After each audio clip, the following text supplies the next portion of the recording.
Bueno, pues en primer lugar, buenos días a todos. Antes de empezar la charla, queríamos... Gracias. Antes de empezar la charla, queríamos dos ideas antes previas, antes de empezar. Lo primero, a la organización, darles la enhorabuena por este estupendísimo congreso que nos gusta tanto. Las felicidades por los 5 años, que cumpláis muchos más. Sabéis que para nosotros es un privilegio poder estar aquí, ya lo sabéis, entonces, bueno, eso que vaya por delante. La segunda idea previa a la charla, que no tiene nada que ver, es que, bueno, en la inauguración de la RUTED, pues nos enteramos de que va a haber una RUTED en Valencia. Como sabéis, o muchos sabéis, mi compañero David Pérez es de Valencia, yo, José Picó, soy de Valencia, nuestra empresa que hemos fundado pues está en Valencia también, así que pues esto lo hemos acogido con una ilusión muy grande. Y lo queremos celebrar con vosotros, pues como se celebran las cosas en Valencia.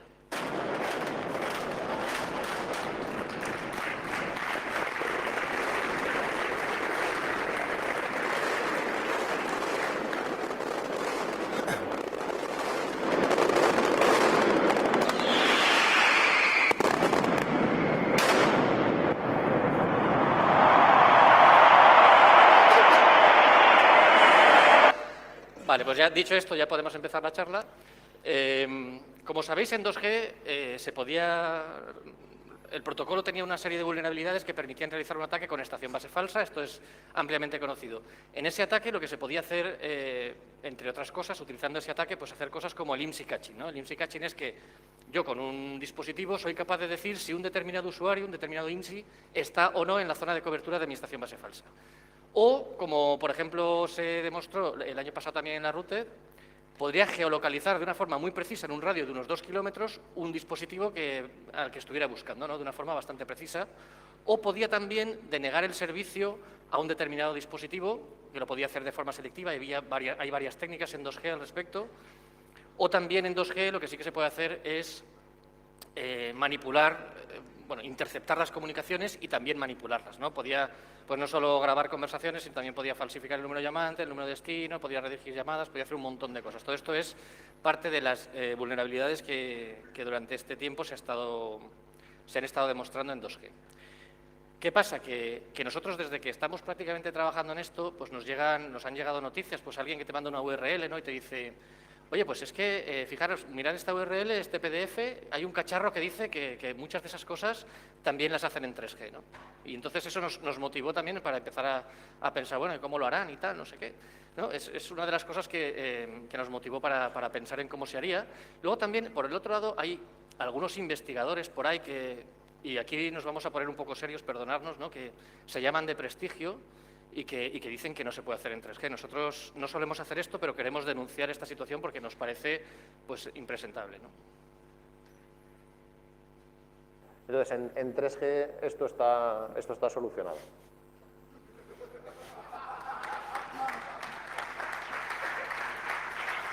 En fin, bajando de 3G a 2G se podría hacer, pero el sistema realmente solo funciona en 2G.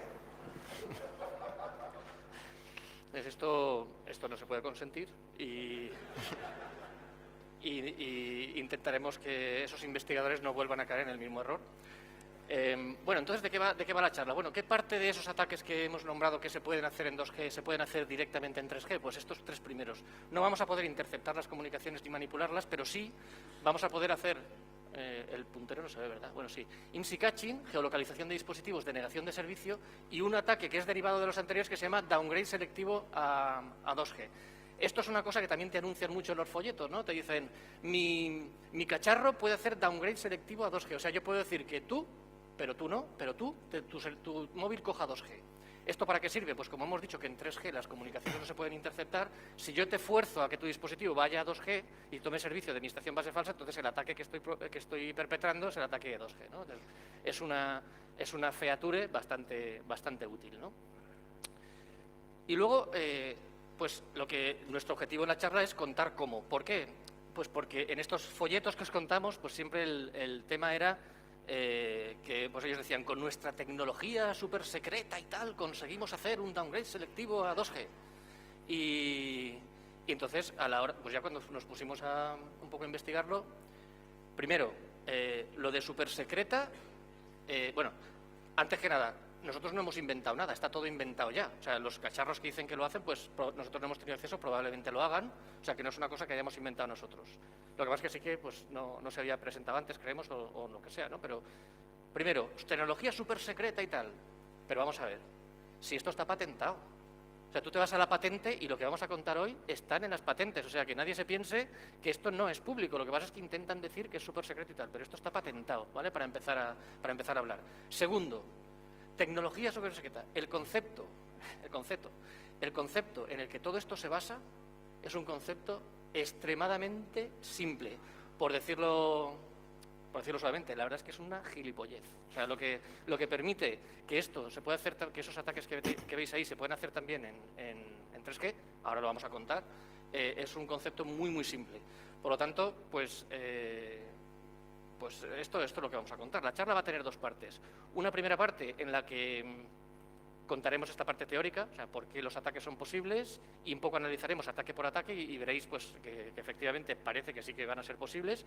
Y luego lo que pasa es que no nos hemos querido quedar ahí y hemos empezado, lo digo porque no lo hemos terminado, no hemos podido probarlos, pero hemos empezado un trabajo para llevar estos ataques teóricos pues, a hacer una prueba de concepto práctica. Y esa va a ser la segunda parte de la charla, contaros cómo está el estado de ese trabajo. Ya sin más, pues seguimos. Vale, pues para explicar cómo funcionan los ataques, una pequeña introducción teórica muy, muy pequeña. En 3G es muy diferente con respecto a 2G, es mucho mejor, hay mucha más seguridad. Y una de las cosas por las que se pensaba, estos investigadorcillos pensaban que esto no se podía hacer en 3G, es porque en 3G dice la norma que los mensajes tienen que ir protegidos en integridad. O sea, que tienen que ir como si fueran firmados digitalmente. Y claro, entonces un atacante con una estación base falsa pues no va a poder enviar mensajes que estén firmados por la estación, o sea, por la red real. Entonces esto sería muy difícil. El establecimiento de esa protección de integridad sucede en un momento que está estipulado en la norma, que es lo que se llama el Security Mode Command. Ahora volveremos un poquito sobre ello. Y luego, lo que también protege las comunicaciones es la criptografía que se utiliza. Son los algoritmos y son las claves, etc. La criptografía de 3G, a diferencia de 2G, que está completamente rota, la de 3G, al menos públicamente que se sepa, no está rota a día de hoy. O sea que de momento la criptografía esta no está rota, de momento sigue protegiendo. Bueno, pero si esta criptografía no está rota y sigue protegiendo, entonces todavía es posible hacer los otros ataques. La criptografía no protege contra eso. Pues aquí la clave, el concepto tan sencillo, es que sí, dice que los mensajes tienen que ser protegidos, pero vamos a leerla con cuidado. Dice todos los mensajes, absolutamente todos, porque si hay alguno que no va protegido en integridad, a lo mejor yo puedo mandar ese y a lo mejor me sirve para algo, ¿no? Vamos a verlo un pelín en detalle. Este es el diálogo, más o menos, resumido, que se establece cuando un móvil pide servicio a una red, lo acaba de encender y pide servicio a una red.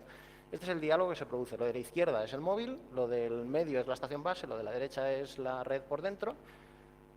Solicita un canal de radio, la red se lo da, establecimiento de conexión RRC. A través de ese canal de radio que tiene establecido ya hace la solicitud formal de servicio, ¿no?, de nivel 3.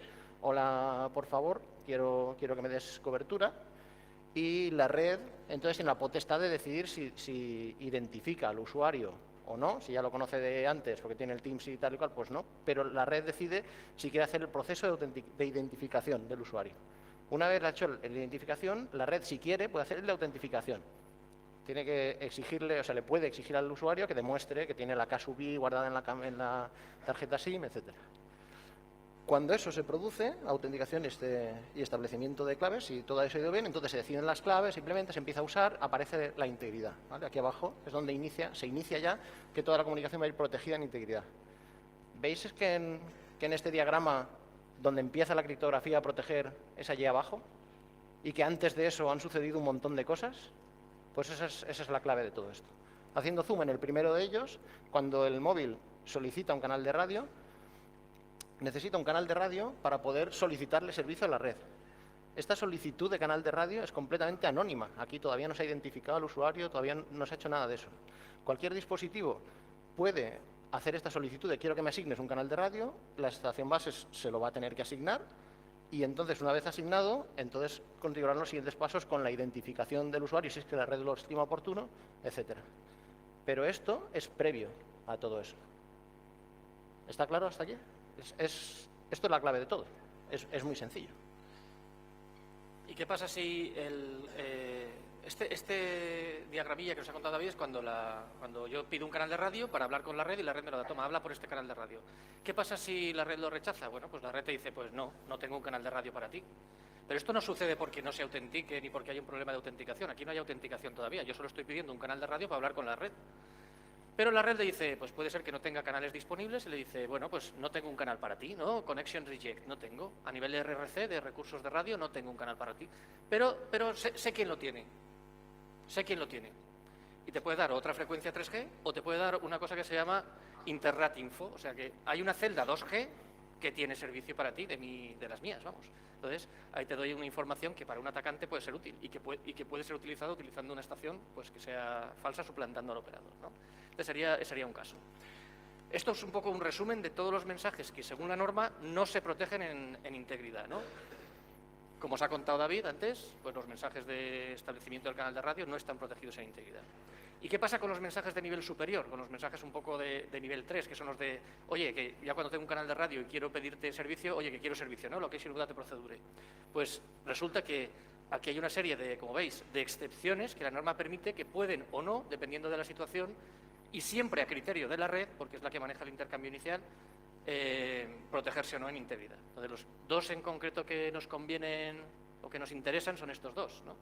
El Identity Request, quién eres tú, y el Location of Data Reject. No te voy a dar servicio, pero además te voy a decir por qué.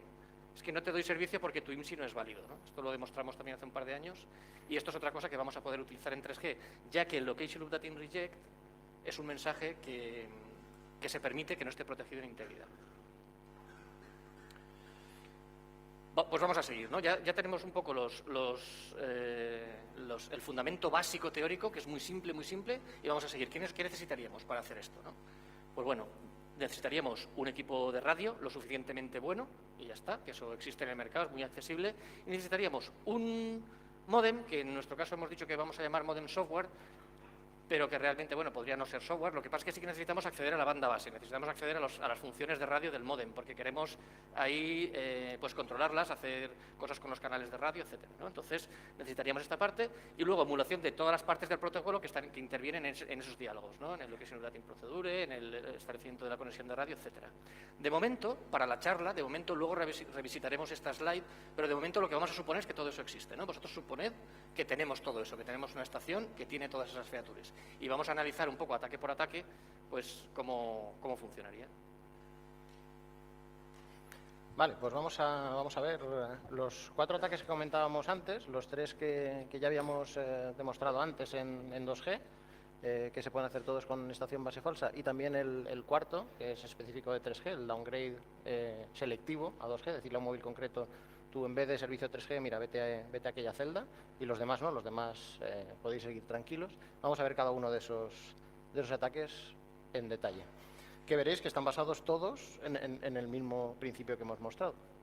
El IMSI catching. ¿En qué consiste IMSI catching? IMSI catching es que el atacante tiene una estación base falsa, que en su zona de cobertura está interesado el atacante en recopilar todos los IMSIs de los dispositivos móviles que hay a su alrededor.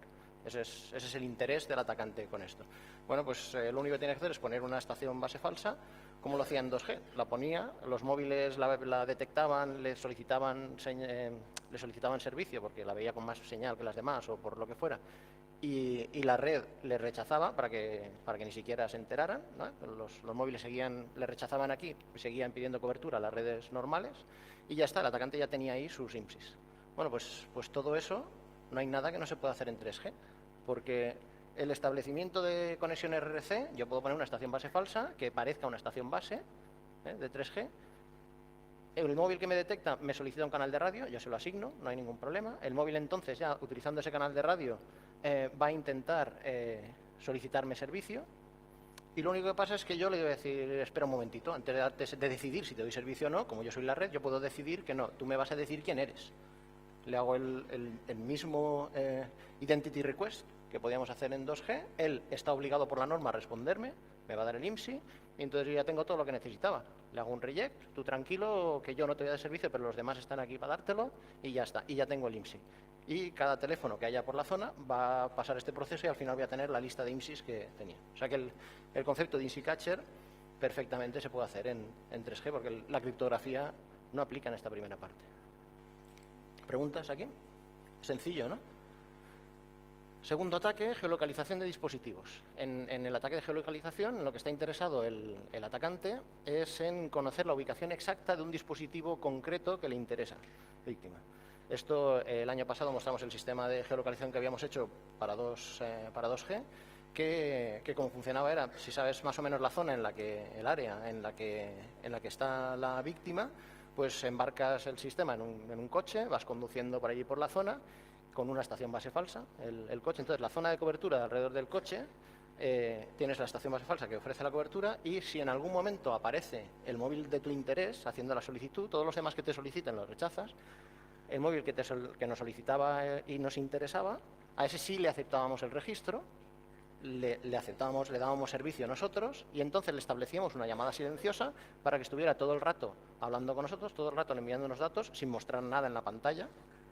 Y con ese tráfico que nos enviaba, cada vez que nos venía una ráfaga de lo que le enviaba, esos datos los tomábamos medidas para triangular con esos datos e intentar calcular su ubicación. Eso era como funcionaba el sistema en 2G. En 3G, claro, aquí no podemos hacer lo de cuando nos solicite el servicio aceptárselo, ¿vale? Y registrarlo y darle servicio. Porque ese último aceptar y dar servicio, eso sí que va protegido con criptografía.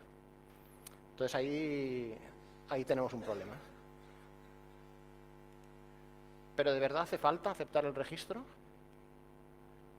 Pues pensamos que no, porque antes de que se produzca lo del registro han sucedido un montón de cosas por radio. Nos ha solicitado un canal de radio, ya nos ha enviado algo, le hemos respondido nosotros sí, utiliza este canal, y entonces él ha utilizado ese canal para enviarnos la petición de quiero servicio completo, y entonces nosotros lo único que tenemos que hacer es lo que básicamente en tecnología se llama marear la perdiz, ¿vale?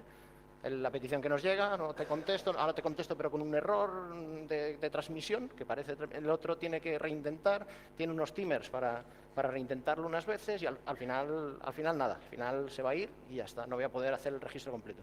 Pero para entonces ya me ha enviado un montón de ráfagas que yo voy a poder medir, y voy a poder usar esos datos para triangular su posición, dónde está. ¿Se entiende?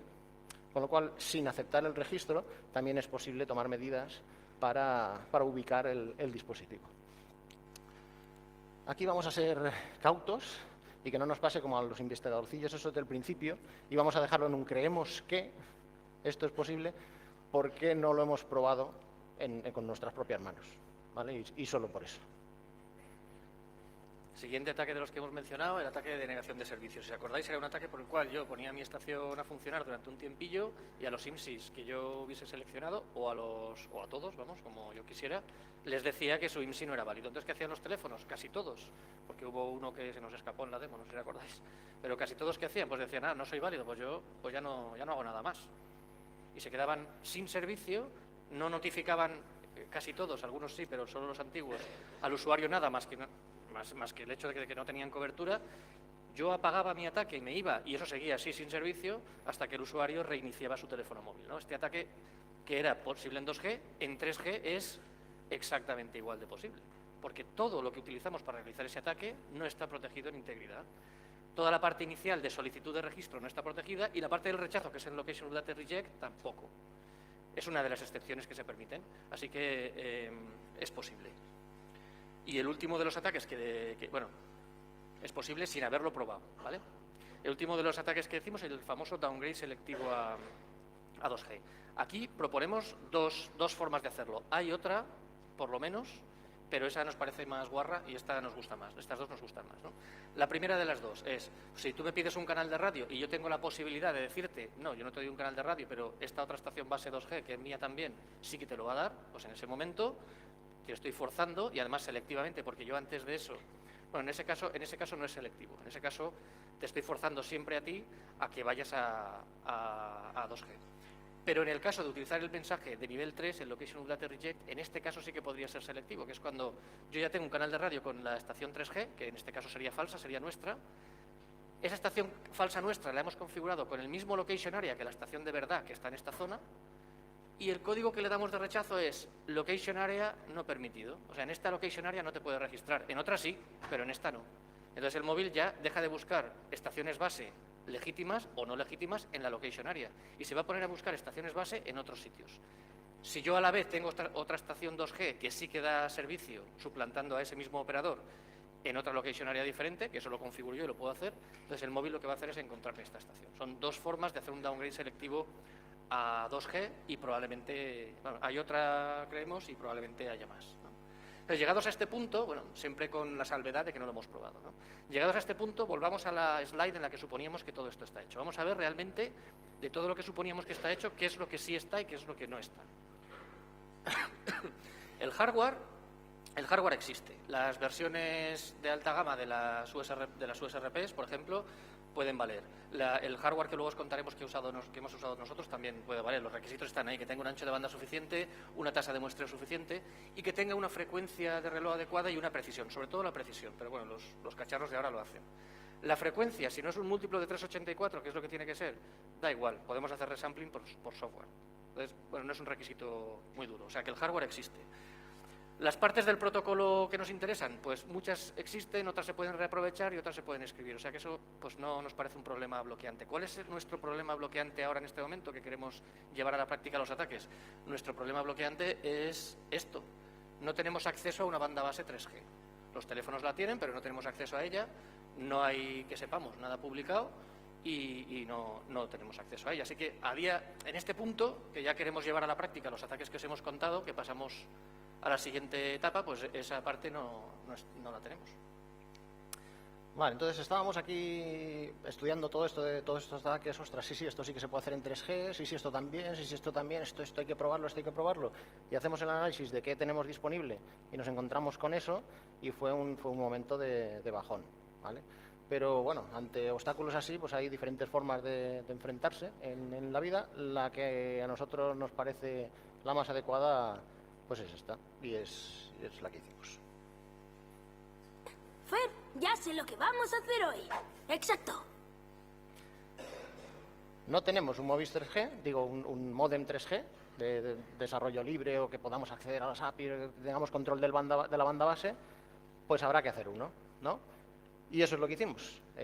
Nos remangamos y nos pusimos a construir un módem software 3G que nos permitiera hacer todo lo que queríamos con libertad. La parte hardware, la primera pieza, pues es coger una tarjeta que permita capturar señales en una determinada frecuencia con con un ancho de banda que sea el adecuado y con una frecuencia de muestreo que sea el adecuado. Utilizamos una tarjeta que se llama UMTRX, la podéis encontrar por internet sin problemas. Es una tarjeta que tiene dos transmisores y receptores, en dos chips, transmisores y receptores en la misma tarjeta, y que te permite muestrear la señal y que se conecta es una tarjetita así, pequeñita, y que se conecta por gigabit Ethernet al PC. En el PC tienes que tener instalado Linux y el driver UHD, que es el driver, es un driver abierto de software libre. Necesitas la versión específica modificada para la tarjeta UMTRX, pero está disponible por el propio fabricante en la red. Y nada, con eso ya tienes la tarjeta que te permite muestrear la señal. El siguiente paso es capturar la señal, es tomar muestras de lo que hay en el aire en la frecuencia que te interesa, ¿no? Aquí cogimos una estación base y vamos a ver qué es lo que están emitiendo, vamos a grabar las muestras. De momento solo la representación digital de la señal analógica que está por el aire, ¿no? Para empezar a tomar contacto con la tarjeta, pues dijimos, 2G la conocemos mejor, vamos a capturar primero 2G para ver que todo está funcionando bien. Y entonces, cuando muestreas una estación base de 2G, lo que esperas ver, cuando lo muestras así gráficamente, es una circunferencia de radio 1, ¿vale? Y porque en 2G, como se transmite la información, de manera muy resumida y simplificada, es que se utilizan dos señales, hay dos señales ortogonales en el aire, tú estás captando las dos y esas las utilizas como coordenadas la forma tradicional de representarlo gráficamente es cada una de esos dos valores que estás midiendo en cada instante, pues lo representas en un plano que se llama el plano IQ, porque a cada componente se le llama I o se le llama IQ. Y nada, pues si cada muestra que tomas, la componente de un eje y la componente del otro eje la representas ahí, pues al final te va quedando eso. Claro, lo que esperas ver, porque con lo que se transmite es que representado en este punto, cada símbolo en este círculo debería estar en un punto concreto en un instante de tiempo, y si a continuación el transmisor quiere transmitir un 1, lo que veré en el siguiente instante de tiempo es que ese punto se ha desplazado, ha girado en el círculo y en vez de estar ahí está a 90 grados en sentido horario o 90 grados en sentido antihorario. O sea, es así como funciona, ¿vale? Lo que tendríamos es un punto que cada muestra se está moviendo para adelante, para atrás, en la circunferencia.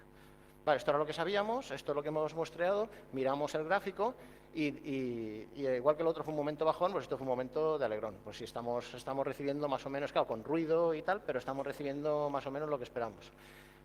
Esta señal 2G además es muy agradecida porque prácticamente puedes ver los bits ahí. Sin tornáis los ojos podéis casi ver los bits. A nosotros esto nos produce sensaciones agradables, ¿vale? O sea, era mirar esta señal y pensar todo en cosas agradables.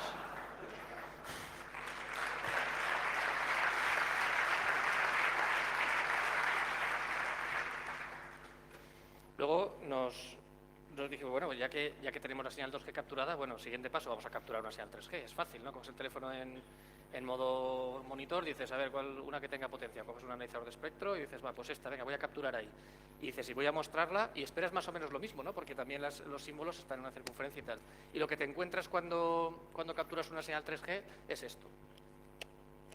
Entonces, claro, tú por más que empiezas a mirar, tú ahí no ves los ceros y los unos. Tú lo que ves es eso, pues más parecido a un truño que es lo que se te parece.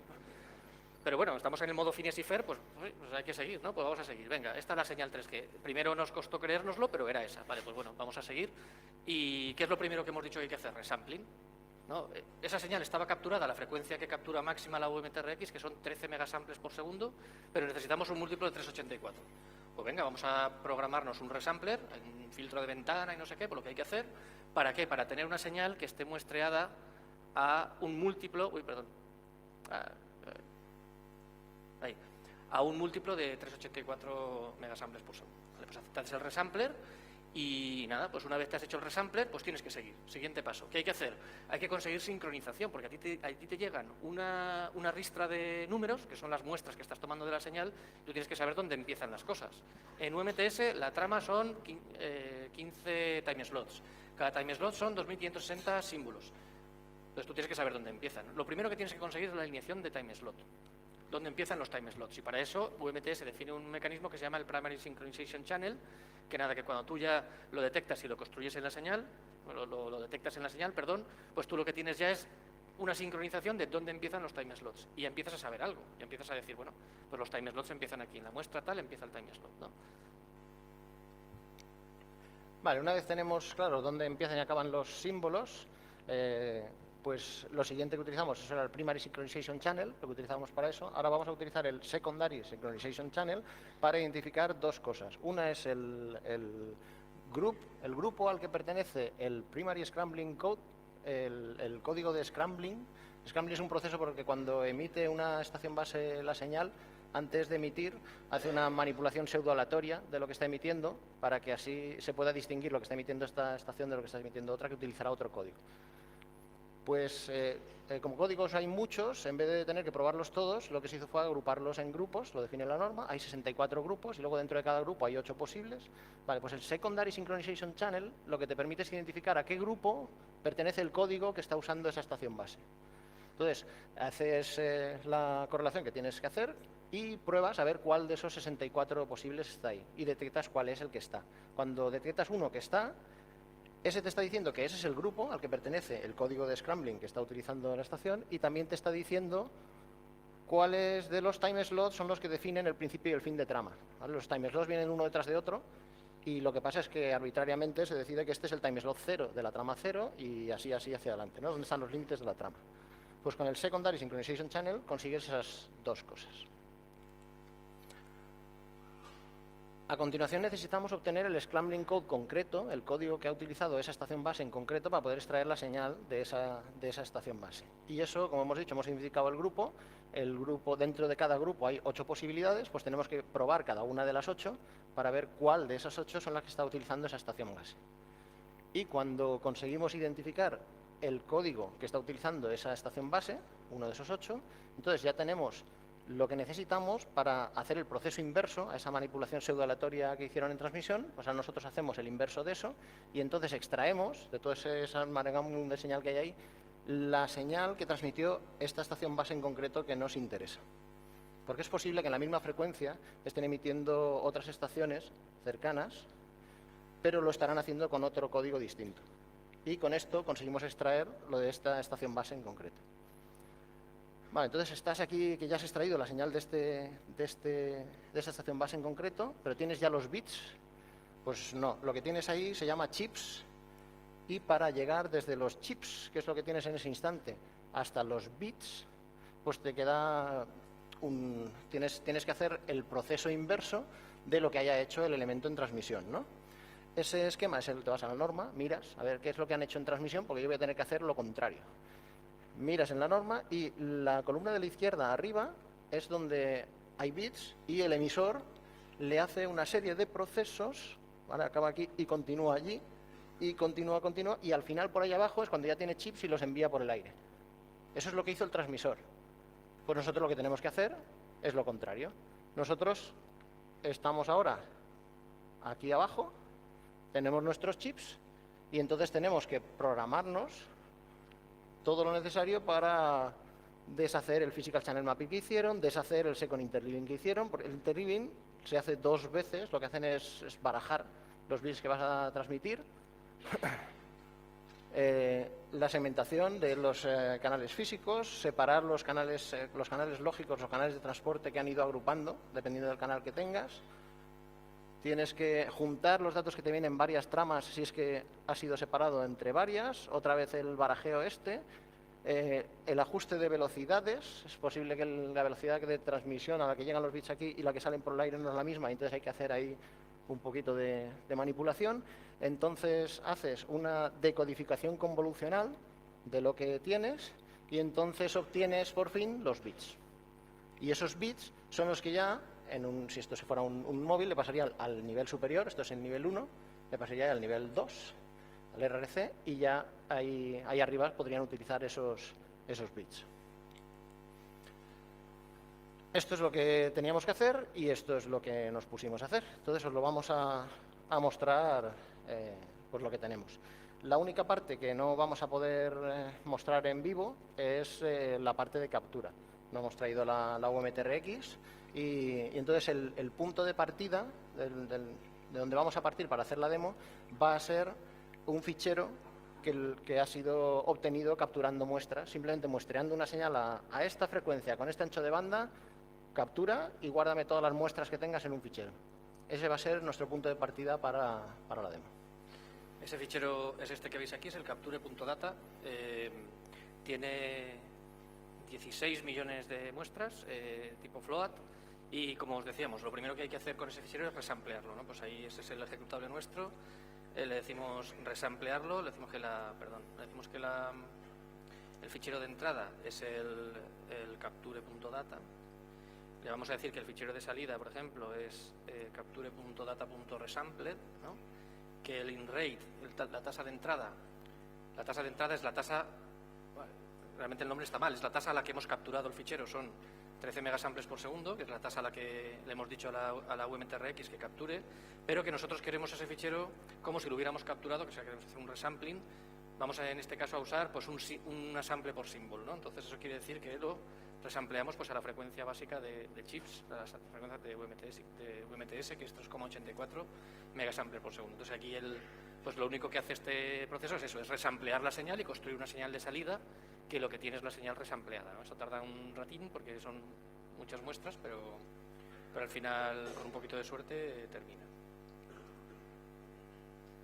Vale, y lo que nos saca como salida es el fichero ya, o sea, la captura ya resampleada y una versión de texto para que podamos mostrarla con GNU Plot. que es esto que tenemos aquí es un scriptillo que lo que hace es llamar a GNUplot simplemente. Vamos a mostrar, por ejemplo, las primeras 20.000 muestras de la señal ya resampleada. Lo que veis ahí pues es una señal, o sea, el resampling no le hace nada a la señal, solo te alinea los puntos de muestreo para que no se te vayan los símbolos, no se te pierdan los símbolos, ¿no? Así que esta sería, digamos que la señal resampleada es el punto de entrada a toda la parte de modem 3G, ¿no? Pues a partir de esa señal resampleada, lo que vamos a hacer es ya invocar la parte que, bueno, dejadme que ejecute el comando porque tarda un poco y ya luego os voy contando. Bueno, no sé, capture, perdón. Resample, SCH, vale, pues bueno, primero lee el fichero, lo mete en unas estructuras. Lo que vamos a hacer con este paso es la primera parte de todos esos pasos que hay que hacer, la parte de la sincronización. Esto es lo que hace este ejecutable. Entonces, lo primero que hace es leer el fichero, meterlo en unas estructuras para poder analizarlo con más completitud en este caso, ¿no? Y la parte esa que pone ahí Analyzing es la parte en la que trata de identificar la alineación del time slot con el uso del Primary Synchronization Channel. Una vez encuentra el time slot, la alineación de time slot, pues dice, vale, pues el time slot está aquí. ¿Cuál es el primero? Pues el primero es, y en este caso saca que el primer time slot que tenemos completo está en la muestra 2008. ¿Vale? Si estuviera en una muestra más de 2560 sería mala señal, porque querría decir que no hemos encontrado bien el tema. Pero bueno, en este caso lo encuentra en la muestra 2008. ¿Y ahora qué hace? Bueno, pues vamos al Secondary Synchronization Channel. Vamos a buscar la alineación de trama. Para ello necesito antes identificar el Scrambling Group, que esto es un poco repaso de lo que os hemos contado, el Scrambling Group con el que se ha scramblizado esta señal. Entonces, para ello recorre los 64 Scrambling Groups y hace pruebas en la señal para identificar cuál es el bueno. Si os fijáis, tarda un huevo. Y eso lo hacen vuestros móviles cuando los encendéis y pillan cobertura de 3G. ¿Por qué tarda tanto? Bueno, por varios motivos. El primero de ellos es que tiene todas las optimizaciones del compilador. Aquí se puede utilizar, si tu procesador lo soporta, las optimizaciones SE. Eso todo está deshabilitado para poder debuguearlo. El código está todavía un poco como está. Por otro lado, también tarda bastante porque nosotros, como todo esto hemos ido construyéndolo por prueba y error, o sea, tú te lees la norma, pero lo que dice la norma muchas veces o es ambiguo o es mentira. Y entonces nosotros, al ir construyendo, pues hemos tenido que ir haciendo pruebas, ¿no? Y cuando vamos buscando el Scrambling Code Group, a día de hoy en el código hay cosas que hacemos y funcionan y otras que hacemos y no funcionan. Y aquí el código todavía está que hace todas las pruebas. Pero tenemos mucho margen de mejora en el tema del performance, ahí todavía no. Cuando llegue a 63 ya habrá probado todos los Scrambling Groups y habrá decidido cuál es el Scrambling Group que se ha usado en esta señal. ¿Y qué va a hacer después? Pues después va a buscar el Scrambling Code, que es el que se ha utilizado realmente para scramblizar la señal, para hacerle una transformación que la diferencie del ruido y de otras señales, ¿no? Y así poder extraer los chips, como os decía antes David. Pero ahora ya solo tiene que mirar 7, porque como ya sabe el grupo, pues ya solo tiene que mirar 7 Scrambling Codes. Pues 8, del 0 al 7... Del 0, 8. Sí, 8. Y nada, pues cuando termina dice, bueno, esta muestra tiene estas samples, hay 122 frames, la primera empieza aquí, la primera frame encuentra la alineación de frame en la 37.848 y el Scrambling Code es el 3 del grupo 33, ¿vale?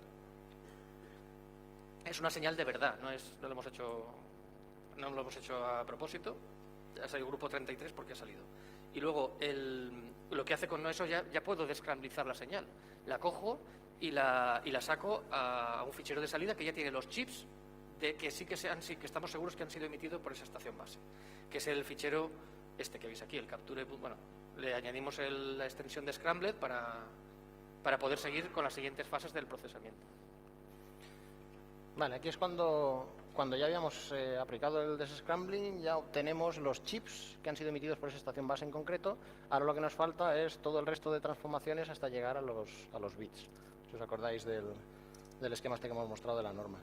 Antes de lanzar el programita que lo hace, vamos a lanzar aquí a nuestro viejo amigo Wireshark y lo vamos a poner a escuchar en la interfaz de Loopback, en el puerto UDP 4729, que es el puerto asignado por IANA a GSMTAP, que es un protocolo que se utiliza para encapsular ahí todo lo que hayas capturado de 2G, 3G, etcétera, pues está definido para eso.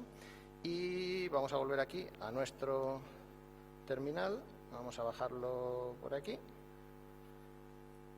Y entonces aquí vamos a lanzar el programita receive bch y le vamos a decir que el fichero de entrada es el capture.data.resampler.des, mayúsculas, .descamber.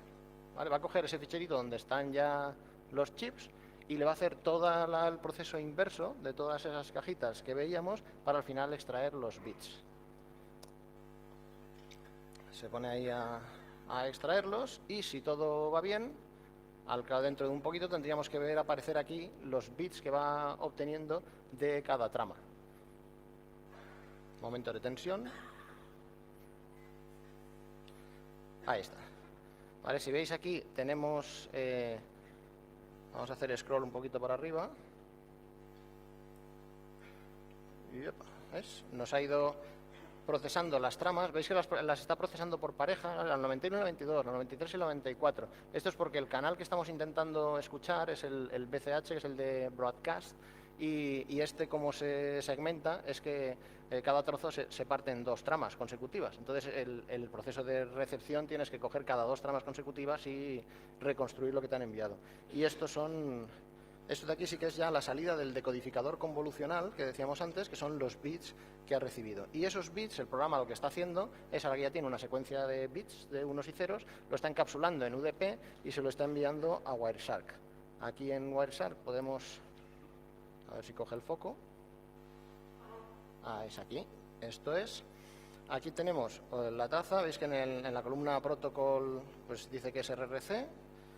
Vamos a ir para arriba, porque el nivel superior al que se le entrega, después del nivel 1 al que se le entrega estas tramas, ya los bits, es el nivel de control de radio, RRC. Y si vamos aquí al principio, bueno, pues vemos que todas las tramas tienen el header este de GSMTAP, que ese se lo hemos añadido nosotros, y luego ya viene lo que de verdad venía en las tramas. Detecta que es un mensaje de broadcast y sabe decodificar este campo, que es el SFN, es el System Frame Number, y es el número consecutivo de trama. Y si vamos haciendo clic en los siguientes, pues deberíamos ver que efectivamente es consecutivo. ¿Vale? Y luego, si cogemos uno de ellos, por ejemplo el primero, y miramos qué es lo que venía ahí dentro, sabe decodificar que es un System Information Block completo, sabe que lo que tiene dentro es un Master Information Block, y aquí es donde el disector de Wireshark pues llega hasta donde está programado. ¿Vale? Que es decir, bueno, esto es un Master Information Block y estos son los bits que hay ahí dentro, que yo no sé ahora mismo cómo decodificar. No hemos tenido tiempo de implementar el disector de Wireshark, pero vamos a utilizar la herramienta hacker del Qtpaste. ¿Vale? Vamos a salirnos de aquí.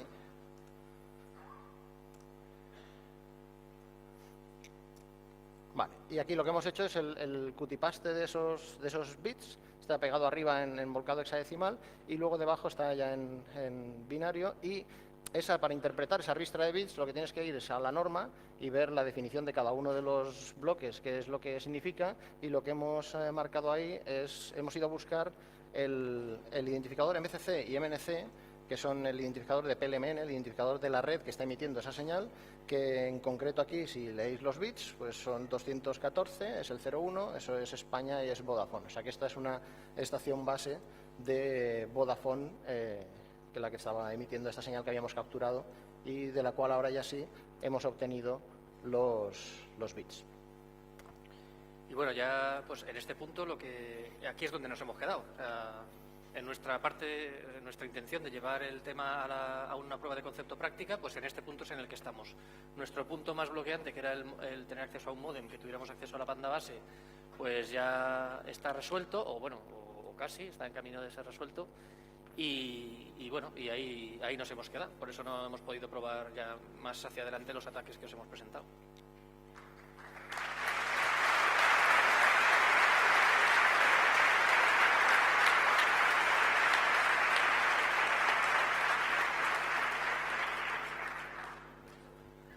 En En conclusión, resumiendo un poquito lo que hemos contado, pues hemos visto que esos ataques que sabíamos que eran posibles en 2G y que pensábamos que en 3G no se podía, pues hemos visto que en 3G sí que se pueden hacer, y el adicional, que es el downgrade selectivo a 2G, pues también. Creemos que, recordar, porque ya no queremos pillarnos los dedos, no lo hemos probado, no hemos llegado a implementarlo, es lo que haremos después. Ahora que ya tenemos el módem en el que controlamos toda la banda base, lo probaremos y entonces ya quitaremos el creemos que, pero estamos razonablemente convencidos de que esto es así. Hemos contradicho a estos investigadorcillos que decían cosas que no toca, y vamos a seguir manteniendo el creemos que todo esto sí que se puede hacer.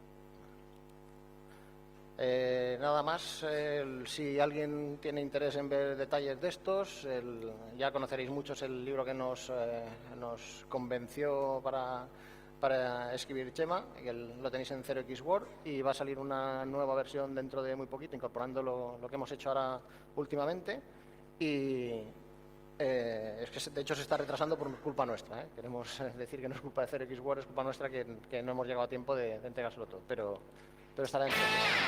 Y nada más, si tenéis alguna pregunta, pues aquí estamos.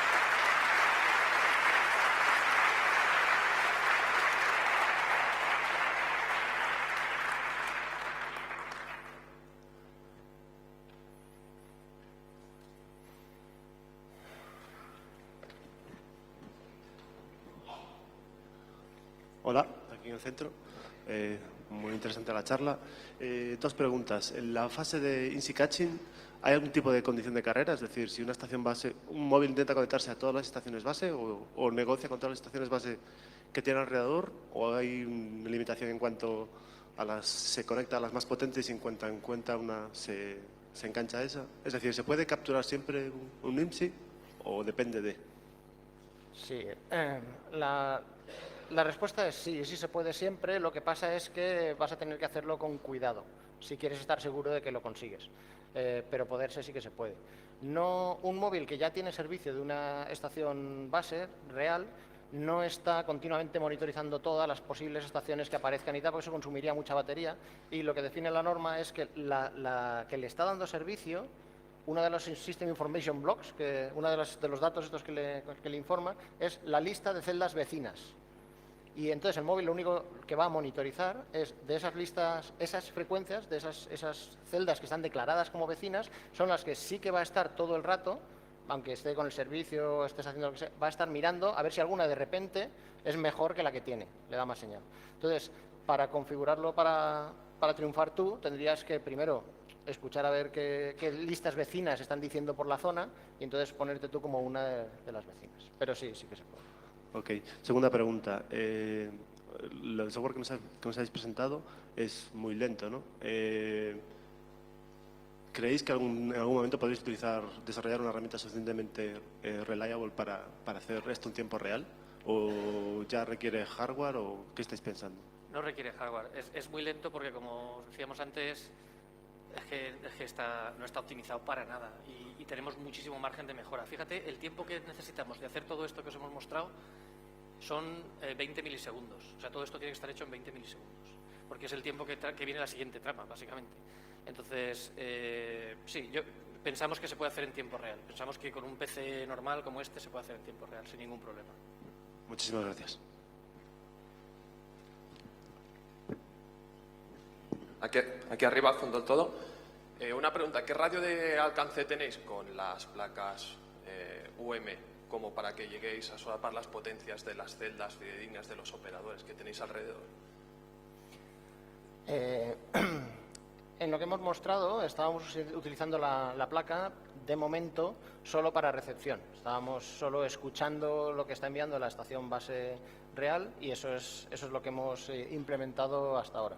Si vamos a probar a hacer alguno de estos ataques que hemos comentado, entonces sí que tenemos que empezar a emitir y haciéndonos pasar por una estación base real, ¿no? Y entiendo que es en ese punto en el que preguntas cuánta cobertura tendríamos con la tarjeta. Ahí no lo hemos probado todavía, así que no sabemos exactamente qué cobertura tendríamos solo con la tarjeta, pero conseguir más cobertura es cuestión de añadir amplificación. Si lo que necesitas es muy poca cobertura alrededor del dispositivo, pues igual sin etapa de amplificación lo consigues, pero eso probablemente serían unos cuantos metros. No lo sabemos, no lo hemos medido, así que no tenemos el dato concreto. Pero si lo que necesitas es un dispositivo que tenga más cobertura, pues puedes hacer exactamente lo mismo que hicimos con el sistema de geolocalización, que montamos en el coche y teníamos 3 kilómetros de cobertura alrededor. Pues es lo mismo, es añadir un amplificador de emisión y añadir un amplificador de recepción, combinar la señal y... Pero si lo vas a hacer, aquí en España es ilegal. Si quieres ir a otro país, que te lo permita.